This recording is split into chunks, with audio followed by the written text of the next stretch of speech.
Speaking of DPWH, take note mga kababayan, sa buwan, sa oras, sa araw at sa panahon na to, DPWH po ang iniimbestigahan ng Pangulo. Mga kababayan, hindi nyo ba alam na sa panahon ni Digong, alam na ni Mama Leni Robredo ang korupsyon? Hindi nyo ba alam? Ito, mga kababayan. Sabi ko nga sa inyo, take note mga kababayan, DPWH pa lang yan. DPWH pa lang yan. Paano pa yung ibang ahensya ng gobyerno?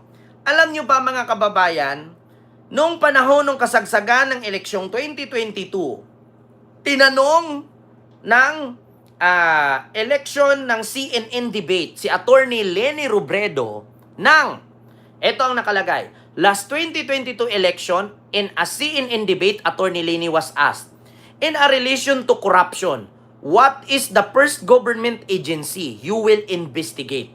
So, sa usaping korupsyon, ano daw ang unang ahensya ng gobyerno na iimbestigahan ni Mama Leni Robredo? Alam mo ang sagot niya? Ito po, mga kababayan. Tignan niyo ang sagot ni Mama Leni. Bureau of Customs, Bureau of Immigration, BIR, at DPWH. Yan po ang sinagot ni Mama Leni Robredo sa debate sa CNN. Kita ninyo? Bureau of Customs, Bureau of Immigration, BIR, at DPWH. So, ibig sabihin mga kababayan, alam na ni Mama Leni Robredo noon, nung Vice President pa lang siya ni Digong, na matindi na ang korupsyon. Not only for DPWH, but also in BIR, Bureau of Immigration, and Bureau of Customs. Di ba? Kaya nga ang sabi nila, si Mark, tahimik lang. Si Mama Leni Robredo na nagsabi, Ma'am Susan Vergara, hello po. A Weekend Empath and kay Mobile Legend, Blowing Eagle, hello po. Di ba? Alam na ni Mama Leni Robredo kung ano ang kanyang unang iimbestigahan kung sakali sa usaping korupsyon. Di ba? Bureau of Customs. Mga kababayan, tandaan ninyo, nasa DPWH pa lang tayo. Nasa DPWH pa lang tayo, trilyon na ang ninakaw sa atin. Galit na ang taong bayan. Nagwawala na yung iba. Nagre-resign na yung iba. Nagtatakbuhan na yung ibang politician. DPWH pa lang yan. So paano kung tatalon tayo sa BIR? Diyan na naman tayo pupunta. Ang BIR. Naku po, kita nyo naman, hindi pa natin naririnig kung ano naman ang kwento ng BIR. Di ba? Ano na naman ang kwento ng BIR pagkatapos ng DPWH? Ano naman ang kwento ng Bureau of Immigration? Kung naalala ninyo mga kababayan, ilang taga Bureau of Immigration, ang nagre-resign, umalis sa pwesto dahil sa nabisto ni Senator Risa Hontiveros at ng iba pang senador na napakarami pong mga taga Bureau of Immigration na binabayaran ng mga Chinese pogo boss. 5 milyon per head para palayain yung mga Chinese na bosses sa pogo. Kita ninyo? Mga kababayan? May pastillas pa. Diba? Alam ni Mama Leni Robredo, not only DPWH, BIR, Bureau of Immigration, at Customs. Pang-apat, yung Customs. Ano ang pinakapangunahing problema natin dyan sa Customs? Ang droga. Droga, smuggling. Yan ang pinakamalaking corruption dyan sa Customs. Yung droga. Paano nakakalusot ang droga kung may Customs naman? Kung walang korupsyon sa Customs, hindi basta-basta makakalusot yung mga smuggled at yung mga droga. Bakit nakakalusot? Siyempre, bibigyan ka lang. Naalala ninyo yung pinaimbestigahan ni Senator Rapi Tulfo, yung 3 sports car na pagala-gala sa EDSA. Tinanong, hinanapan. At mismo, kinontent yan ni Ted Filon. Yung 3 sports car. Paano nangyari na nakalagay ordinaryong sasakyan pero milyones ang halaga? Paano nakalusot sa Pilipinas ang ganun kahalagang sasakyan na wala pa naman tayong tindahan ng ganun? Di ba? Kapanahunan ni Digong yan. Tignan nyo yung pinaimbestigahan ni Tulfo. Sports car. Nagala-gala sa Maynila. Tapos wala pa naman tayong tindahan ng ganung sasakyan dito. Saan ka nakakita ng ano? Saan ka nakakita ng ganun kamahal? Maniwala ko sa Hong Kong may ganun. Oh. Kaya si Mama Leni Robredo pa lang, alam na niya, mga kababayan, kung anong ahensya sa gobyerno ang pinakakurap. Bureau of Customs, Bureau of Immigration, BIR at DPWH.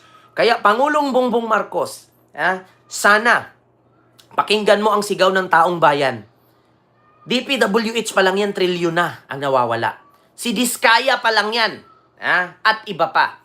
Paano na sa BIR? Paano sa immigration? Paano sa customs? Kita ninyo, sa Bureau of Immigration, ito mga kababayan, hanapin natin dito. Ito immigration. Corruption. Dito tayo, kita ninyo. Good morning. Passport.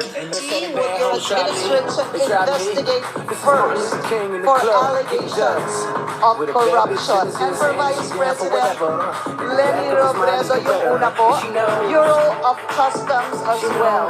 Maraming salamat po sa inyong lahat.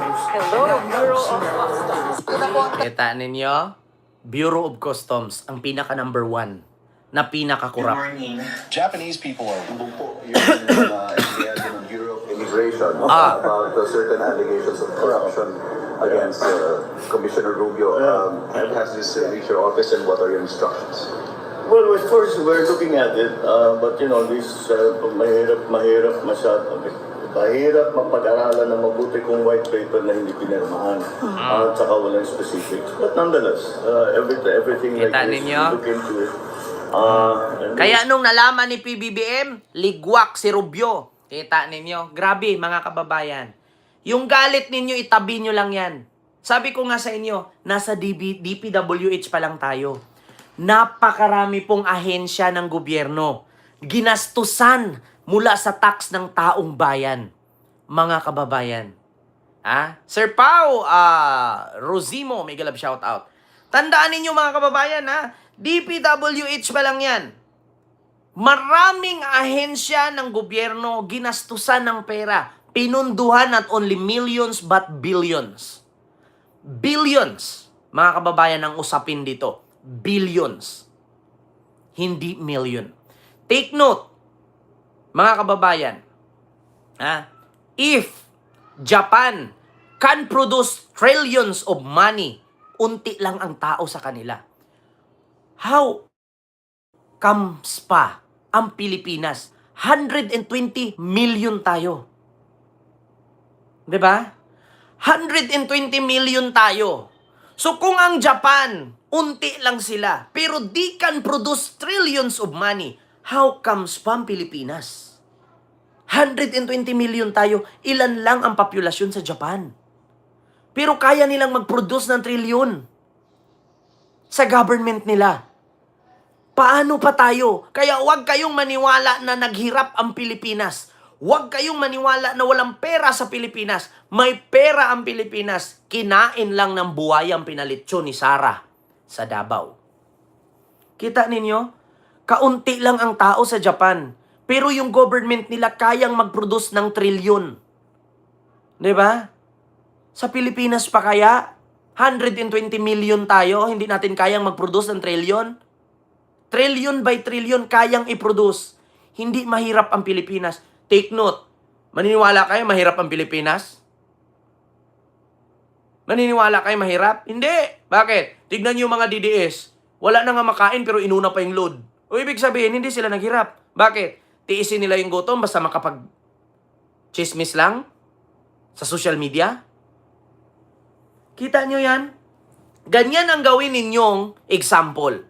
Kung ang Japan napakaliit pero kaya nilang mag-produce ng trilyon na pera, sa Pilipinas pa kaya na napakarami natin?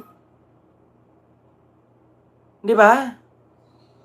Yun ang pinaka simple na explanation.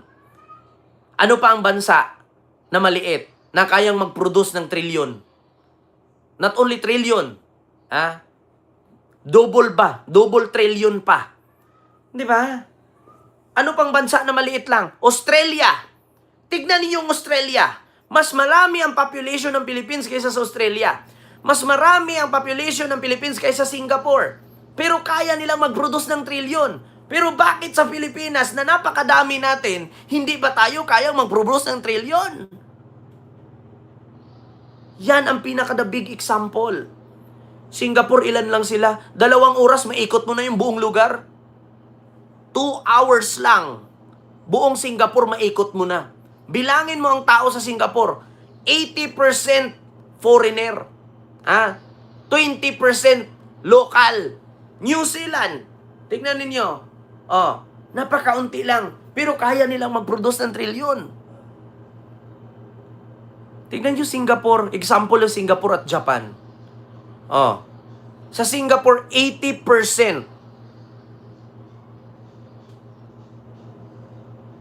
foreigner. 20% lang ang local. Di ba? Kaya sa totoo lang mga kababayan, ang masasabi ko mga DDS, putang ina ninyong lahat, mga DDS. Kita ninyo, si Mama Leni Robredo, may mga OFW pa, nagpapadala ng currency iba-iba sa buong mundo. Nakakita ba kayo ng Singapore National na natulong sa Pilipinas? Nakakita ba kayo Japanese National katulong sa Pilipinas? Nakakita ba kayo ng Korea National katulong sa Pilipinas? Nakakita ba kayo Amerikano katulong sa Pilipinas? Wala. Pero pag Pinoy, tanungin mo, nako, kahit kaduluduluhan ng Faroe Island, may Pinoy. Tignan nyo ang Hong Kong. Ilang daan libo lang ang tao na national sa Hong Kong. Pero they can produce trillions of money. Sa Pilipinas pa kaya? Yan ang example. Hindi mahirap ang Pilipinas. Ang nagpapahirap lang sa atin, mga kawatan. Maraming pera ang Pilipinas. Huwag kayong maniwalang walang pera ang Pilipinas. Do you think makautang tayo ng 14 trillion, 17 trillion kung wala tayong equilateral? Take note mga kababayan. Si Pangulong Bongbong Marcos ngayon, makakautang ba siya ng tag 1 trillion, 2 trillion, 3 trillion? Kung hindi, lalabas ang GDP ng Philippines. Binibase yan eh. Try ko, example ito. Example, mangutang ka ng cellphone. Mangutang ka ng cellphone sa home credit. Di ba mag-apply ka? Do you think makautang ka ng iPhone 17 Pro Max? Na bagong labas ngayon sa home credit, kung mababa lang ang score mo. Hindi, di ba? So once makautang ka ng iPhone 17 Pro Max, sa home credit, means to say, mataas ang score mo. Ganon din ang basihan sa Pilipinas. Hindi ka makautang ng trilyones sa World Bank kung wala kang equilateral. Ganon yun. St. Jewel Villanueva, free for us. Kita ninyo? Ganun po. It depends sa sahod mo para makakredit ka. Di ba? Ganun yun. Ganun din sa Pilipinas. It depends sa era. Kaya ka makautang ng ganun kalaking halaga. So ganun yun. Maraming salamat po, Lunggis Yutman, at kay Princess Lormon at sa inyong lahat dyan. Tama ba ko? Mali ba ko? St. Jewel Villanueva, free for us. Mami Tess, and kay Tess, kaya pala sobrang hirap ang Pilipinas. Napakalaking nakukurakot. Totoo po yan. Totoo po. Tama po. Magandang gabi po sa inyong lahat. Time check is 9:58 po. Tama po yan. Ma'am Bina Valdez, Ma'am Libby Samura, Lakay, Miguel Love shoutout po. Ma'am Winnie Artos, Raven MD, and kay Gaming Archola, and kay Pre-Famled, ayan, Miguel Love shoutout po. And kay Ma'am Ana Estrabon, St. Jewel Villanueva, free for us. Albert Ares, ayan, Miguel Love shoutout. Amado R. Villegas, and kay Pasaway, Mageline Fidelity, ayan, and kay Aileen Sotilo, Blue-Wing Eagle, Lab Asuncion, Henry, Mami Tess, Mamaritis Mosne, Ramiro Batarina, and kay Ma'am Rosario Vicen, Yuli Bus, and kay Alfred Kian, and kay Jedi Bena, Princess Sailor Moon, and kay Chen Ayuma, and kay Angelina Lerio, Joey, ayan, and kay Vivian, hello po. And sino pa? Malo, ayan, hello po sa iyo ma'am. Net Vlog, ayan. Alma, hello po. Vance, Cheng Alexander, hello po. Yeah? So yun lamang, mga kababayan. Ma'am Helen, Ma'am Net, Kennedy Garcia, Ron Remitio, Marge Bautista, Agnes, hello po ma'am. Kay Eva, hello po. Ben Pangilinan, hello po. Sir Bel Villanueva, hello po sa inyong lahat. Livy Zamora, Jen P.S. Rosario, Laarni Garcia, Nistor Tubo, and kay Still Heart, St. Joel Villanueva, pray for us. Ha? So yun lang mga kababayan. Hindi ko na po masyadong habaan yung ating live ngayon. Maraming salamat. Good night sa inyong lahat. Magandang gabi. Magandang umaga kung saan man po kayo ngayon. And see you next live. God bless. Thank you, Ma'am Lilito Nini. Sir Joseph. Ayan. Bye-bye. God bless. Mag-ingat po tayong lahat. Huwag po tayong magpauto sa mga politikong kawatan. Maraming salamat po.